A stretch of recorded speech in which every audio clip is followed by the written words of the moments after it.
Good morning, it's Friday. This is Dark Histories Yesterday Today, and I'm Ben here on the 8th of February 2019, bringing you some cultural oddities all the way from the 8th of February 1869. Today we've dug this out of the pages of the Dundee Courier, and first up, a little bit of pet care. Escape of a wolf from a menagerie.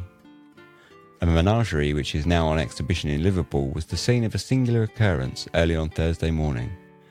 The night watchman belonging to the establishment was suddenly disturbed by a great uproar amongst the monkeys, a large number of which were located in sundry cages around a coke fire in the centre of the enclosure of the menagerie. On proceeding to the spot, the watchman discovered that a large Siberian wolf had made its escape from its den and was busily engaged worrying some of the monkeys.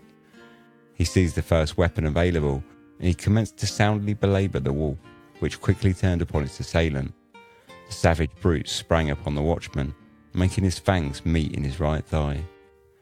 The man roared for assistance, and Mr. Whittington was soon to the rescue, but he could not make the wolf lose its grip until he had made a vigorous onslaught on it with a two-pronged stable fork.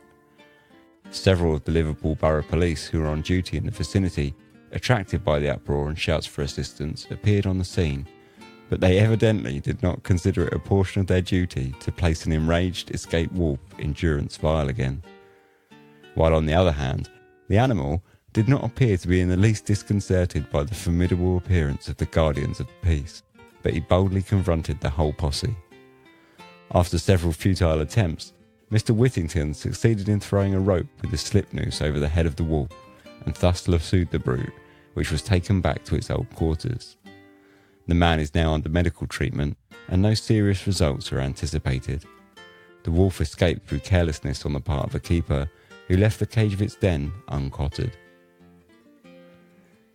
Unsurprisingly, in an age where a bunch of rich people kept these crazy exotic animals in their private menageries, that's the story which is more common than it should be. I read it time and time again, like escaped crazy animals in the middle of London and in the middle of the countryside in England and things. It's just ridiculous.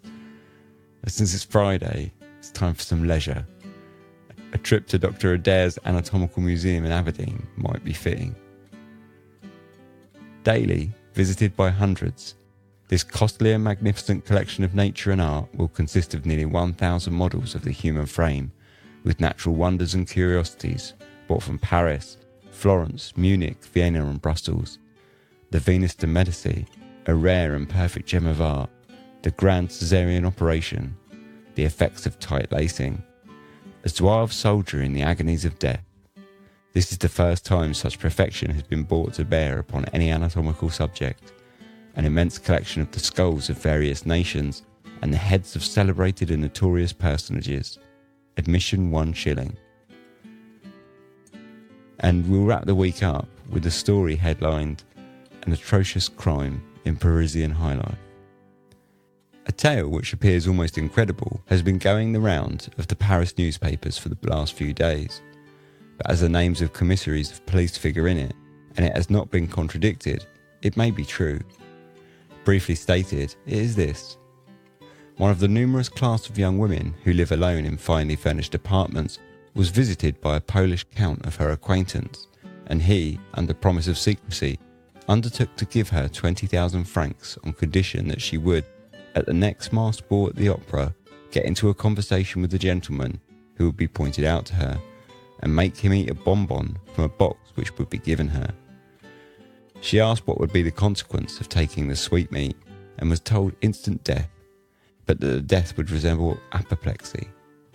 She was also told that as she would be masked, she could slip away among the crowd without detection.